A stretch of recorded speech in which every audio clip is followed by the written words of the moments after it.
जय बोली देवादि देव 1008 श्री आदिनाथ भगवान की। जय बोली देवादि देव 1008 श्री आदिनाथ भगवान की जय। जय बोली श्रीमान तुंगाचार्य महाराज की जय। जय बोली परम पूज्य बाल्योगिचार्य श्री सौभाग्य सागर जी महामुनिराज की जय। जय बोली परम पूज्य श्रमण श्री सुख सागर जी महामुनिराज की जय। डोली जी जैन आज मंगलाचरण करेंगी। डोली जी जैन अनम्यूट करें।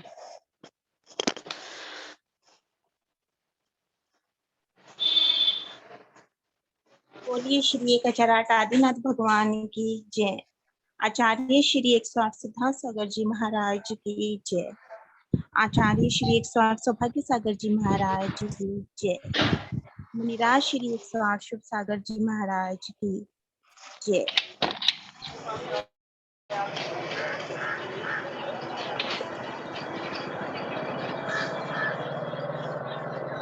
एक मिनट।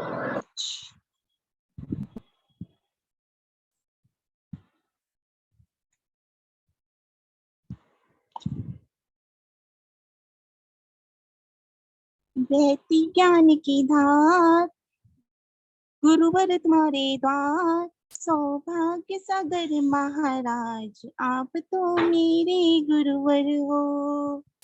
आप तो मेरे गुरुवर हो। मन में ज्ञान भरा वचनों में ज्ञान भरा वाणी में ज्ञान भरा आप तो मेरे गुरुवर हो। बहती ज्ञान की धार गुरुवर तुम्हारे द्वार सौभाग्य सागर महाराज आप तो मेरे गुरुवर हो। संसार तो है नश्वर संसार में क्या रहना जो साथ में ना जाए क्या उसके साथ रहना। तोड़ है गुरुवर है मुनिवर कर दो मेरा उद्धार। बहती ज्ञान की धार गुरुवर तुम्हारे द्वार आप तो मेरे गुरुवर हो। ये दुनिया काम न आई आपके ज्ञान में है सच्चाई इसलिए छोड़िए दुनिया आप के पास खिजन आई। तोड़ है गुरुवर है मुनिवर कर दो मेरा उद्धार आप तो मेरे गुरुवर हो। बहती ज्ञान की धार गुरुवर तुम्हारे द्वार सौभाग्य सागर महाराज आप तो मेरे गुरुवर हो। भटके जिया भव भव में नहीं चैन पल पर आए नरकों में जाके देखा कितने कष्ट वहाँ उठाए। तोड़ मिले ज्ञान तुमसे कर दो मेरा उद्धार सौभाग्य सागर महाराज आप तो मेरे गुरुवर हो। बहती ज्ञान की धार गुरुवर तुम्हारे द्वार सौभाग्य सागर महाराज आप तो मेरे गुरुवर हो। नमोस्तु गुरुदेव। जय बोलिए परम पूज्य मुनि श्री सुख सागर जी महामुनिराज की जय। मेरे हृदय कमल पर कैसी आई दिव्य सुगंधी है दिव्य कमल की परम महकी है नाते आपके गुण की है। दूर रहे रवि पर सरवर के कमलों को विकसित करता परम भक्त श्रद्धा से भगवन अति निकटता पा जाता। जय बोले परम पूज्य मुनि श्री सुख सागर जी महामुनि राज की जय। आइए मुनिश्री के चरणों में निवेदन करते हैं मुनिराज हमें भक्तामृत जी स्तोत्र का अध्ययन कराएं। जय बोले परम पूज्य मुनिश्री सुख सागर जी महामुनिराज की जय। नमोस्तु भगवत।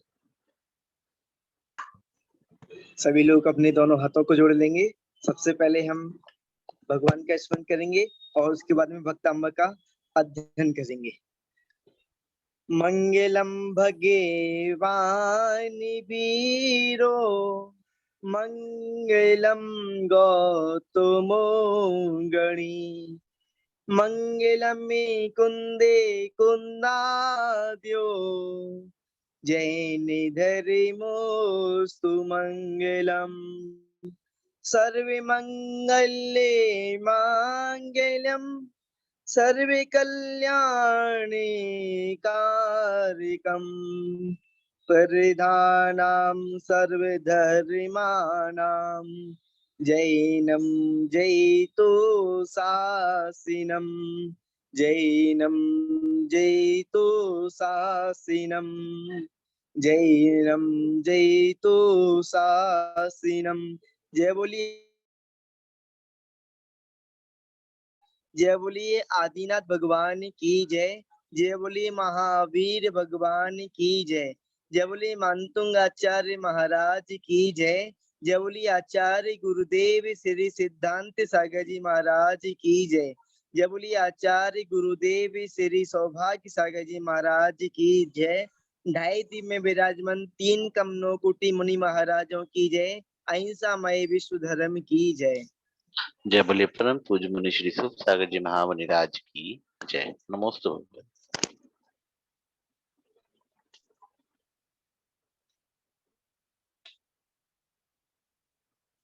आज हम 38वें नंबर का श्लोक पढ़ेंगे और अभी तक हम अष्टप्रातिहार्य को पढ़ रहे थे। अष्टप्रातिहार्य के बाद में हमने एक अतिशय को पढ़ा और उसके बाद में तीर्थंकर भगवान के वैभव को पढ़ा। अब हम 8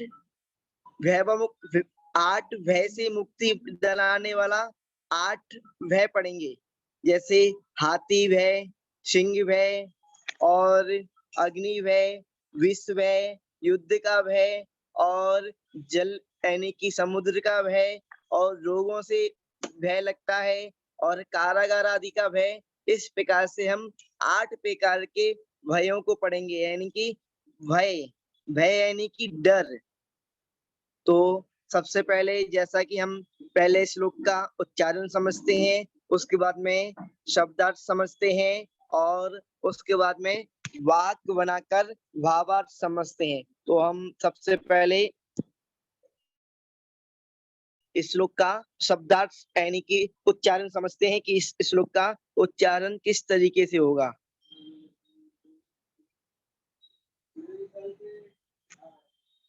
यहाँ पर उच्चारण लिखते हैं, इसमें लिखा हुआ है आधा सा बना हुआ है, इसमें आधा सा बना है, आधा चा बना है और या पूरा बना हुआ है। यहाँ पे ओ की मात्रा लगी हुई है, ओ की मात्रा। जैसे हम पढ़ते हैं ना श्वेता, श्वेता में भी आधा सा बना होता है। तो इसी प्रकार जहाँ पर शा पढ़ेंगे आधा श्वे शा सच, इसमें चा भी बना होता है, चा भी एक साथ, चा को भी साथ में लेना है। सचयोतन, सिचयोतन। इसमें अलग अलग तरीके से लोग अलग अलग प्रकार से भी उच्चारण करते हैं, पर हम इस तरीके से उच्चारण करते हैं सचयोतन, सचयो, सिच सच श्वे सच यो तन। तो सचयोतन मदा विल, सचयोतन मदा विल विलोल कपोल मूल, सचयोतन मदा विल विलोल कपोल मूल। मत्ता, इसमें डबलता बना हुआ है, मत्ता विमद, मत्ता विमत विमद, विमर नाद नाद विवद विरुद्ध। इसमें री की मात्रा लगी हुई है, तो री की मात्रा में विरी बोलेंगे, विरिद विरुद्ध विरुद्ध। कोपम, ऐरा, ये आई यानी कि आई ऐनक वाला बना है, आई ऐनक वाला। तो ऐरा वताव मिव मुद्धत मुद्धत माप तंतम। ऐरा वताव मिव, ऐरा वताव मिव मुद्धत माप तंतम। और उसके बाद में नीचे आते हैं दिरिष्टवा। दिरिष्टवा, दिरिष्टवा, इसमें वा पूरा बना हुआ है और दा आधा बना हुआ है। नहीं, इसमें अलग तरीके का लिखा हुआ है। इसमें दा बना हुआ है, दा के ऊपर जी की मात्रा लगी है। इसमें मुझे नीचे की जो लाइन होती है वो मुझे दिखाई नहीं देती, कोई बात नहीं, पर मुझे जो वक्तंबर याद है मैं उसमें से बता रहा हूँ। इसमें दा बना हुआ है, दा के नीचे रा जी की मात्रा लगी हुई है इस तरीके से, यानी कि इसको इस तरीके से भी पढ़ सकते हैं, दिरी। इसको मैं अलग से बनाता हूँ, दिरी। और शा बना हुआ है षटकोण का आधा, दिरिष्ट। और टा बना हुआ है, इसमें टा बना है और टा के संग में फिर वा बना हुआ है। इसको मैं इस तरीके से आपको अलग से बना के दिखाता हूँ पूरे इसमें। दा बना हुआ है, दा के नीचे एक मात्रा लगी हुई है री की, दिरी। और सा बना हुआ है, आधा सा बना हुआ है, पूरा सा नहीं बना, आधा सा है, नीचे मैंने हलंत लगा दिया। और टा बना हुआ है, दिरिष्ट। और उसके बाद में वा बना हुआ है। तो इसको इस तरीके से पढ़ेंगे, दिरिष्टवा, दिरिष्टवा भयम भवति नो भव दाशितानम, दाशितानाम, दाशितानाम। तो इस तरीके से इसका उच्चारण होगा। अब मैं पूरे श्लोक का उच्चारण करूंगा और एक जना कोई मेरे संग में इसका रिपीट करेंगे उच्चारण का। सच्योदन्मदा, सच्योतन्मदा विलोलिकपोलिमूला मता विमर्नादि विवृद्धि कोपम ऐरावता विमुदते मापितंतम दृष्ट्वा भयं भविति नो भवदाश्रितानाम्। च्योतन्मदा विलोले कपोल मूल मत्त भ्रमरनाद विवृद्ध कोपम ऐरावताव विमुदतमापतन्तं दृष्ट्वा भयं भवति नो भवदाश्रितानाम्। नमोस्तु गुरुदेव। हाँ, बहुत बढ़िया, आपने बढ़िया उच्चारण किया। अब इसके बाद में हम एक एक शब्द का अर्थ, एक एक शब्द के अर्थ को समझेंगे। तो एक एक शब्द के अर्थ को समझते हैं। तो इसमें पेज लगा दें अर्थ वाला। हाँ, लगा दिया, तुरंत ही लग गया पेज। अब जहाँ पर सच्योतन, ये पूरा एक शब्द है। सच्योतन का मतलब होता है झरना। जैसे बोलते हैं ना कि इसको, इसमें ज्यादा क्रोध आ रहा है, इसका ज्यादा कितना क्रोध झर रहा है, इसका झरा देते हैं। ये हमारे भिंड की भाषा होती है, भिंड मुरैना की। इसका ज्यादा क्रोध झर रहा है, इसका पूरा झरा देते हैं। झरना यानी कि गिरना, सामने प्रकट होना। तो झरने का मतलब सामने प्रकट होना। आप झरना समझ सकते हो, झर रहा है यानी कि दिखाई दे रहा है, क्रोध दिखाई दे रहा है, क्रोध झर रहा है। और मदाविल, इसमें मदाविल मधु लिखा हुआ है। मध्य का मतलब आप समझ सभी लोग समझते हो। मध्य का मतलब होता है घमंड।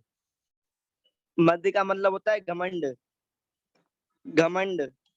और अपने जैन दर्शन में आचार्यों ने 8 मत कहे हैं। कुल का मत, जाति का मत, रिद्धि का मत, शरीर का मत और धन का मत। इस प्रकार से 8 मत कहे हैं। तो मद का मतलब होता है घमंड।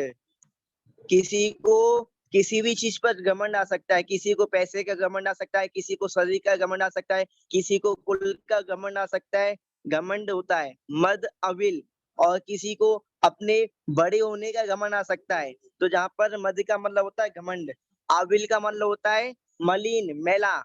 अविल का मतलब होता है मैला, अविल का मतलब मैला, मलिन और मैले। तो जहाँ पर हम घमंड से मैले अपन कर सकते हैं, घमंड से मैले, घमंड से मैले। क्रोध में यानी कि मध्य में मलिन, मध्य से मलिन या घमंड से मैले। घमंड से मैले अपना हिंदी भाषा अनुवाद करेंगे तो घमंड और मैले ये दोनों सही शब्द एडजस्ट लगेंगे। तो सचोदन यानी कि जरते हुए और मदाविल यानी कि घमंड से मैले। और बिलोल, बिलोल का मतलब होता है कि स्थिरता ना हो जिसमें, यानी कि इस बार बार लपटे खाए यानी कि बदलता जाए, इसमें स्थिरता ना हो। जहाँ पर चंचल भी शब्द सही है, पर अपन यहाँ पर अस्थिर लगाएंगे शब्द। अस्थिर अपना हिंदी में थोड़ा सा लोगों को समझ आता है शब्द। अस्थिर जो स्थिर ना हो, अस्थिर। और कपोल, कपोल अपन बोलते हैं कपोल इसमें, अच्छा, कपोल का मतलब होता है इसमें जहाँ पर हाथी की बात चली रही है, यानी कि हाथी भय, हस्ती भय की बात चल रही है, तो कपोल बोलते हैं अपने गण स्थल को, हाथी के यानी कि माथे को। हाथी का जो माथा होता है तो माथे को बोलते हैं कपोल, मूल, माथे का मूल भाग, माथे का मूल भाग।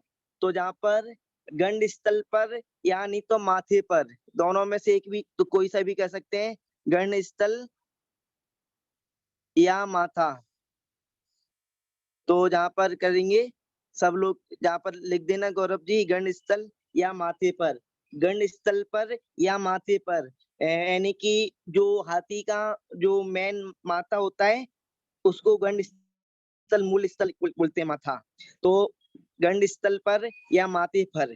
मत, मत का मतलब होता है अविवेकी, जिसमें विवेक ना हो, पागल, उन्मत्त। तो जहाँ पर मस्त लिखा हुआ है कोई बात नहीं, अविवेकी, पागल, उन्मत्त। तो जहाँ पर मत का मतलब होता है पागल, उन्मत्त, अविवेकी समझ लेते हैं, जिसमें विवेक ना हो, जिसके अंदर विवेक ना हो उसको अविवेकी कहते हैं। जैसे कोई शराबी होता है, शराब पिया होता है, तो उसमें क्या होता है, उसको क्या बोलते हैं, पागल भी कह देते हैं, अविवेकी भी बोल देते हैं। किसमें अब विवेक का, विवेक शून्य आदमी है, अब इसमें विवेक नहीं बचा कि क्या करना चाहिए क्या नहीं करना चाहिए, क्या है क्या नहीं है, तो अविवेकी, जिसमें विवेक खत्म हो गया। और विमत, विमत का मतलब होता है मंडराना, विमण कहना। तो जहाँ पर अपन घूमते हुए नहीं, जहाँ देते हैं मंडराते हुए, मंडराते हुए। और विमर, विमर का मतलब होता है भौरा, तो भौरे के, भौरे के, विमत यानी कि मंडराते हुए, और विमर यानी कि भौरे के। नाद, नाद तो सब समझते होंगे, गुंजन कहना, नाद यानी कि बजना किसी का, तो गुंजार, नाद। तो जहाँ पर नाद आएगा, नाद का मतलब गुंजन से भी कह सकते हैं, नाद तो सभी समझते हैं, नाद यानी कि हाथी की नाद, सिंह की गर्जना। तो जहाँ पर बजना, जहाँ पर गुंजन से, नाद यानी कि गुंजन से। विवध, विविध का मतलब होता है बढ़ना, और इसमें विशेषण लग गया, वृद्धि का मतलब होता है बढ़ता हुआ, और भी इसमें विशेषण लग गया है। तो जहाँ पर विविध यानी कि बढ़ते हुए। और कोप, कोपम, कोप का मतलब होता है क्रोध, कोप का मतलब होता है क्रोध, तो कोपम, कोपम यानी कि क्रोध, क्रोध वाले। और ऐरावताव, ऐरावत और अवम, यहाँ पर ऐरावत प्लस अवम लगेगा, ऐरावत अवम।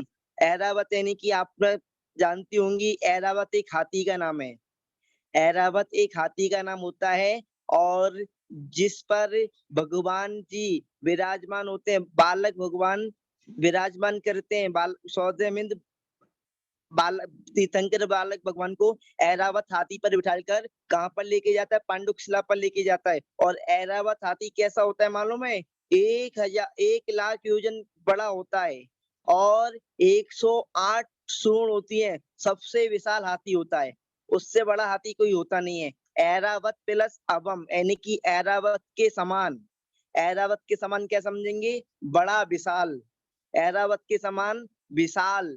इवम, इवम जहाँ पर लगेगा, मी लिखा है ना, तो मी में से ई निकल जाएगा, इसमें से, इसमें से ई निकल जाएगा, एव और इब आ गया, और जहाँ पर मुंह लिखा है ना, तो माँ, इसका माँ जहाँ पर आ जाएगा, माँ आगे आ जाएगा तो एवम हो जाएगा। एवम माने होता है हाथी, एवम यानी कि हाथी को। और उद्दत, उद्दत का मतलब होता है उद्दंड, उद्दंडी बोलते हैं ना, जो उल्टा सीधा काम करने वाला होता है उसको उद्दंडी बोलते हैं। शैतान खोपड़ी वाला होता है ना, उसको उद्दंडी कहते हैं। उद्दंडी यानी कि शैतान, उद्दंड। और उद्धतम, जहाँ पर माँ आगे आ जाएगा, इसका माँ इसमें आगे आ जाएगा, उद्धतम। और उसके बाद में आप तंतम, आप तंतम का मतलब होता है आना, सामने आना, सामने आया हुआ। आप तंतम यानी कि सामने आया हुआ, आप तंतम यानी कि सामने आया हुआ। और उसके बाद में नीचे देख लेते हैं दृष्टवा। दृष्टवा आपको जैसे मैंने पहले भी बताया था, वा यदि इसमें प्रत्यय लगाए तो वा का प्रत्यय का संस्कृत में अनुवाद बनेगा कर। जैसे दृष्टवा लिखा हुआ है, जहाँ पर दृष्टवा यानी कि देख कर, और इसमें कृतवा, कृतवा यानी कि कर कर। और भी किसी भी प्रकार का अपन शब्द बनाएंगे, यदि इसमें कृतवा और इसमें किसी भी तरीके से यदि वा लिखा होगा तो वा का मतलब होगा कर, यानी कि दृष्टवा यानी कि देख कर, दृष्टवा यानी कि देखकर। अपने दृष्टवा शब्द 11वें नंबर के श्लोक में भी पहले ही आया था, रिपीट हुआ था। दृष्टवा यानी कि देख कर, देख कर। और उसके बाद में देख कर भयम, भयम यानी कि भय, भयम का मतलब होता है भय यानी कि डर।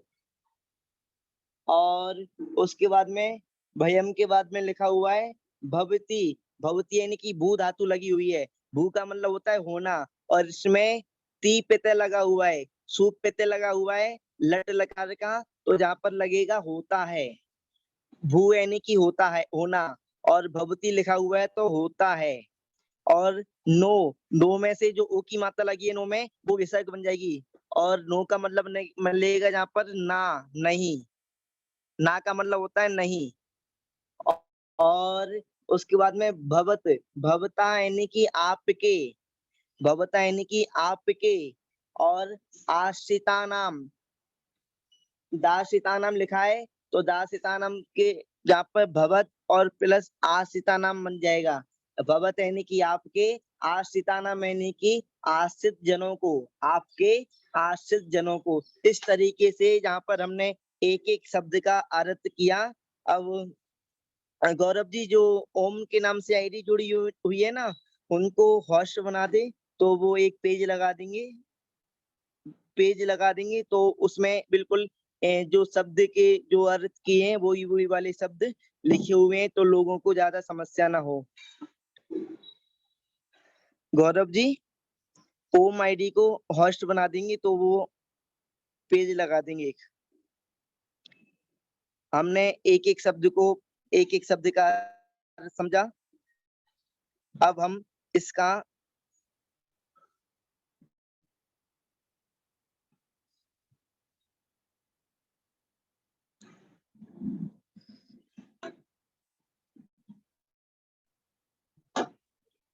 इसमें पेज,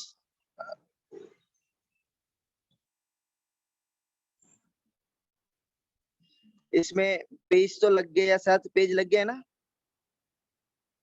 हाँ, पेज लग गया। अब देखो इसमें सभी चीजों के अर्थ लिखे हुए हैं एक एक करके, ठीक है। अब हम इसका वाक्य निर्माण करेंगे।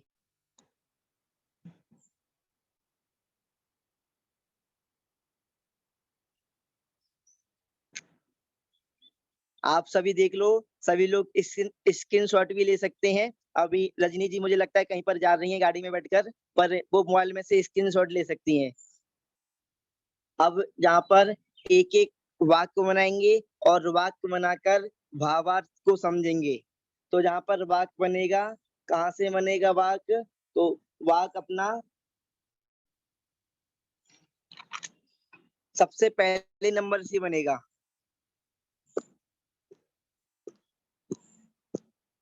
झरते हुए, और मदाबिल यानी कि घमंड से मैले।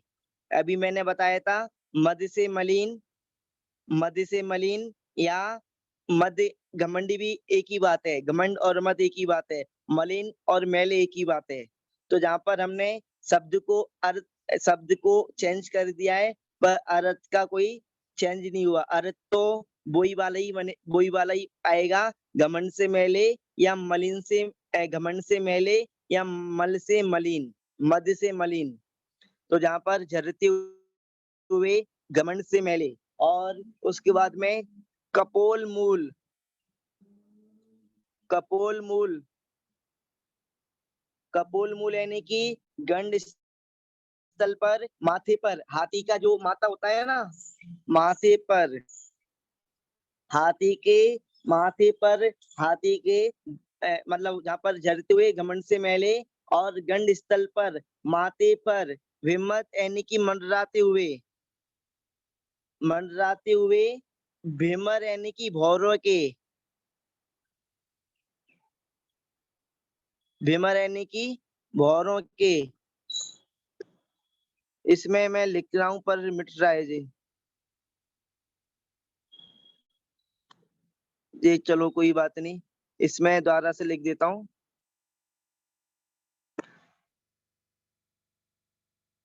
भौरों के, मंडराते हुए, भौरों के, और उसके बाद में नाद यानी कि गुंजन से, नाद यानी कि गुंजन से, मंडराते हुए भौरों के, नाद गुंजन से, और विवद यानी कि बढ़ते हुए। जब हाथी के गंड स्थल पर भौरे जब वो नाद करते हैं, गुंजन करते हैं, मंडराते हैं, तो क्या होता है, हाथी का क्रोध और बढ़ जाता है। तो बढ़ते हुए क्रोध वाले, बढ़ते हुए क्रोध वाले, बढ़ते हुए क्रोध वाले। और इसके बाद में मैंने कहा अपना अस्थिर, यानी कि स्थिर नहीं है। क्रोध तो बढ़ ही रहा है, पर स्थिरता भी समाप्त हो गई है, अस्थिर। और मत यानी कि अविवेकी, मत यानी कि अविवेकी, अस्थिर, अविवेकी। तो जहाँ पर अपना केवल और केवल, जहाँ पर एक की विशेषताओं को बताया है। अपनी पहली दो लाइनें, जो पहली दो लाइन में जहाँ पर विशेषताओं को बताया है कि झरते हुए, घमंड से मैले, गंड स्थल पर, हुए, अस्थिर और अविवेकी। और इसके बाद में और विशेषता बता रहे हैं, ऐरावतावम, ऐरावतावम यानी कि ऐरावत के समान विशाल, बड़े, एवं यानी कि हाथी, ऐरावत के समान विशाल और बड़े, एवं यानी कि हाथी। पर कैसा, एक विशेषता और ले लेते हैं जहाँ पर, उद्दंड, उद्दंड हाथी। ठीक है, जहाँ पर केवल और केवल इतनी जितनी भी हमने बात करी है अभी तक, हाथी की विशेषता की बात करी है। जहाँ पर हाथी कैसा है कि झरते हुए, घमंड से मैला, वो उसमें से क्रोध, मतलब कि घमंड झल रहा है, घमंड दिखाई दे रहा है। और गंड स्थल पर, माथे पर, माथे पर भौरे, जहाँ पर भौरे मंडरा रहे हैं, और भौरे मंडरा रहे हैं तो गुंजन कर रहे हैं, और भौरे के माथे पर मंडराते हुए, भौरों के गुंजन से बढ़ती हुए क्रोध वाला है, और आज स्थिर हो गया है, और अविवेकी भी है। और अविवेकी के साथ साथ वो इतना बड़ा हाथी है, ऐरावत के समान विशाल हाथी। और कैसा है, उद्दंड, उद्दंड, उद्दंड हाथी है, ऐसा हाथी। जहाँ पर अभी तक हमने हाथी की विशेषताओं को ही देखा, हाथी की विशेषताओं को ही हम समझ रहे हैं। अब आप आप देखेंगे कि मानतुंग आचार्य महाराज इस हाथी की विशेषता तो बता दी, पर हाथी से क्या बताना चाह रहे हैं, हाथी से क्या समझाना चाह रहे हैं, हाथी से तो हाथी से समझाना चाह रहे हैं कि इतना विशाल, इतना उद्दंड हाथी, ऐरावत के समान विशाल और उद्दंड हाथी यदि सामने आ जाए आपके, यदि मान लो मैं पूछूं यदि इतना उद्दंड हाथी आपके सामने आ जाए तो क्या होगा? अरे हाथी नहीं, यदि एक छोटा सा यदि सांप भी आ जाए ना घूमते हुए तो लोग डर के भगने लगते हैं।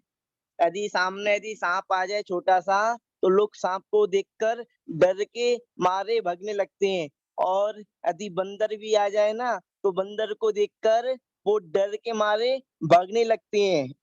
यानी कि इतना डर लगने लगता है, भय होने लगता है। तो जहाँ पर एक छोटा मोटा हाथी नहीं, यदि इतना विशाल हाथी भी आ जाए ना तो क्या होगा? सामने आया हुआ भी लगा लेंगे नीचे, आया हुआ, सामने आया हुआ। सुन रहे हैं ना सभी लोग? सामने आया हुआ। देखो आप तीर्थंकर भगवान के भक्त हो, आप भगवान महावीर स्वामी के भक्त हो। भगवान महावीर स्वामी के भक्तों को एक छोटे मोटे लोगों से छोड़ो, बड़े से बड़े लोगों से भी सामने यदि आ जाए तो सामने आया हुआ देखकर और आपके आपके आश्रिताना मैंने की आश्रित जनों को, जो भगवान के आश्रित लोग हैं, भगवान के आश्रित में, भगवान की चरण में, भगवान के सानिध्य में है, भगवान के शरण में है, तो उनको क्या होता है? तो आया हुआ देखकर आपके आश्रित जनों को भयम, भयम यानी कि भय, और नो यानी कि नहीं, और भवती यानी कि होता है। बताओ कितनी बड़ी बात कही है कि बड़े से बड़ा हाथी यदि आपके आश्रित जनों के सामने आ जाए, आपके आश्रित जनों को भय नहीं होता है। सामने आया हुआ देखकर आपके आश्रित जनों को भय नहीं होता। तो इस तरीके से यहाँ पर 38वें नंबर में हाथी भय मुक्ति वाला अपन ने काव्य को पढ़ा, श्लोक को पढ़ा। और एक बार और इसका मैं अर्थ आपको बता देता हूँ। जड़ते हुए घमंड से मैले, सभी लोग इसकी स्क्रीनशॉट भी ले लेंगे। आपको मैं बता दूं, आप छोटे मोटे लोगों से मत डरना, छोटी मोटी चीजों से भय मत करना। अरे छोटी मोटी चीज नहीं, बड़ी से बड़ी चीज से भी हमको भय नहीं होता। क्यों नहीं होता? क्योंकि हम तीर्थंकर भगवान के भक्त हैं। हम भगवान के भक्त हैं, तीर्थंकर भगवान के भक्त हैं, तो हमको बड़ी से बड़ी चीजों से भी भय नहीं होता। सब जो ज्ञानी होते हैं ना, वो जानते सब कर्म का खेल है। जब पुण्य का कर्म आता है तो सब कुछ हमारे पास अच्छा होता है, जब पाप का कर्म आता है तो ठीक है, थोड़ा सा गलत होता है हमारे संग में, तो सब कर्मों का खेल होता है। हमार हम हमारा कोई कुछ नहीं बिगाड़ सकता, वो सब हमारा कर्म का खेल है। कर्म ही हमको हमको पाप जब हमारा पाप उदय का कर्म आता है तो हमको दुख होता है, और जब पुण्य कर्म का उदय होता है तो हमको सुख होता है। जो तीर्थंकर भगवान के जो अनुयायी हैं, वो सब कर्म सिद्धांत को जानने वाले होते हैं। और मैं आपको बता दूं, संसार में तो मात्र भी दुख नहीं है। यदि कहीं पर दुख है तो वो अज्ञानता का दुख है, अज्ञानता का दुख है। तो जहाँ पर इस तरीके से झरते हुए घमंड से मैले, गंड स्थल पर माथे पर मंडराते हुए भौरों के गुंजन से बढ़ती हुई क्रोध वाले, अस्थिर अविवेकी ऐरावत के समान विशाल उद्दंड हाथी को सामने आया हुआ देखकर आपके आश्रित जनों को भय नहीं होता है। इस तरीके से मानतुंग आचार्य महाराज ने भगवान की स्तुति करते हुए बताया कि आपकी आपकी भक्ति किस प्रकार की है। अब हम चित्र के माध्यम से इसका काव्य का भावार्थ समझेंगे। यहाँ पर देखो, चित्र में आपको दिखाई दे रहा है एक हाथी बना हुआ है, एक हाथी बना हुआ है आपको दिखाई दे रहा है। और जहाँ पर क्या बता रहे हैं? झरते हुए घमंड से मैले, जहाँ पर इसका घमंड दिखाई दे रहा है, देखो कैसा कैसा लाल पीला हो रहा है। जहाँ पर सबको हाथी का घमंड दिखाई दे रहा है, कैसा लाल पीला हो रहा है। तो झड़ते हुए घमंड अलग ही से दिखाई दे रहा है, अलग ही झर रहा है इसका घमंड हाथी का। तो हाथी का झरते हुए घमंड से मैले और गंड स्थल पर, जहाँ पर मैंने आपको बताया था ना, गंड स्थल पर यानी कि माथे पर क्या कर रहे हैं, भौरे मंडराते हुए भौरों के गुंजन नाद से, जहाँ पर मंडराते हुए भौरे भौरे मंडरा रहे हैं और भौरे मंडराते हुए क्या कर रहे हैं, गुंजन नाद कर रहे हैं। तो मंडराते हुए भौरों के गुंजन नाद से बढ़ते हुए क्रोध वाले, क्रोध होता है ना, तो क्रोध होने पर आंखें लाल हो जाती हैं, तो जहाँ पर आंखें लाल बना दी है, तो जहाँ पर गुंजन से बढ़ती हुई क्रोध वाले और अस्थिर, ये स्थिर नहीं है, बताओ पूरे कदम इसके आगे पीछे हैं, और अस्थिर यानी कि स्थिर नहीं है, और स्थिर के साथ साथ विवेक भी खो दिया जिसने, विवेक भी खत्म हो गया है। और जहाँ पर तो आपको छोटा सा हाथी बना दिया है, पर यहाँ पर तो बताया कि ऐरावत के समान विशाल, यदि ऐरावत के समान विशाल भी हाथी हो ना, तो ऐरावत के समान विशाल और उद्दंड यानी कि उद्दंडी यानी कि शैतान खोपड़ी वाला, जिसकी खोपड़ी शैतान है, यदि ऐसा तरह का हाथी सामने यदि आ जाए, यदि नीचे देखो, ये एक पार्ट खत्म हो गया, जहाँ पर एक पार्ट खत्म हो गया, अब दूसरा पार्ट चालू हो गया। यदि इस तरह का हाथी आपके सामने आ जाए, यदि भगवान के भक्त के सामने आ जाए, तो भगवान के भक्त को बिल्कुल भी भय नहीं होगा। सामने आया हुआ हाथी को देखकर आपके आश्रित जनों को भय नहीं होता। और देखो, भय नहीं किया आपके भक्त ने, तो हाथी भी देखो सामने आया और शांत हो गया। जैसे आपने देखा होगा, यशोधर मुनि, राजा सैनिक ने यशोधर मुनि पर बहुत तेज कुत्ते श्वान को छोड़ दिया था, क्रोधी श्वानों को छोड़ दिया था, और इतने सारे कुत्ते श्वान यशोधर मुनि के पास गए सीधे झपटने के लिए, मारने के लिए, काटने के लिए, पर वो श्वान यानी कि कुत्ते जब यशोधर मुनि राज के पास गए, तो वो सभी कुत्ते, वो सभी श्वान शांत होकर बैठ गए। इतने क्रोधी थे कुत्ते कि वो किसी को भी खाने के आतुर थे, पर यशोधर मुनि को देखा तो वो यशोधर मुनि से कुछ भी नहीं कर, उन्होंने यशोधर मुनि का कुछ भी नहीं बिगाड़ा, बल्कि यशोधर मुनि के सामने जाकर बैठ गए। राजा सैनिक को लगा कि मुनिराज के पास कोई जादू टोना है क्या, कि इतने भयंकर कुत्ते मैंने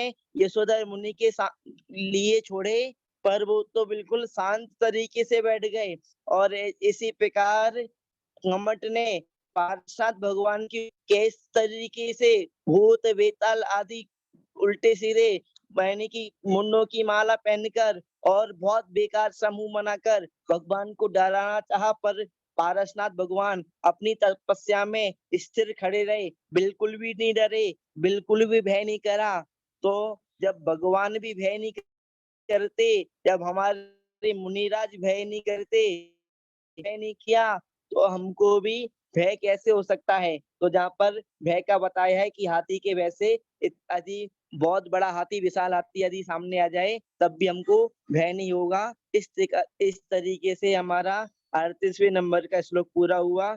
जय बोली आदिनाथ भगवान की जय, मानतुंग आचार्य महाराज की जय, आचार्य गुरुदेव श्री सौभाग्य सागर जी महाराज की जय। जय बोलिए परम पूज्य मुनि श्री सुख सागर जी महामुनि राज की जय। डोली जी जैन जिन्होंने स्तुति करेंगी, डोली जी जैन।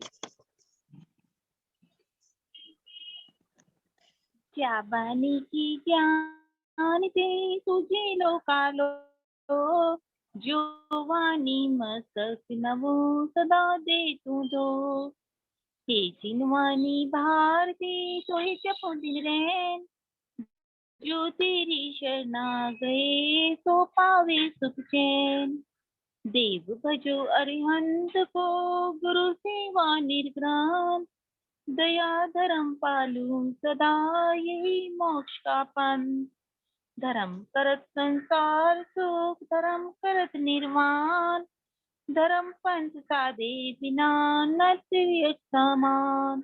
नमो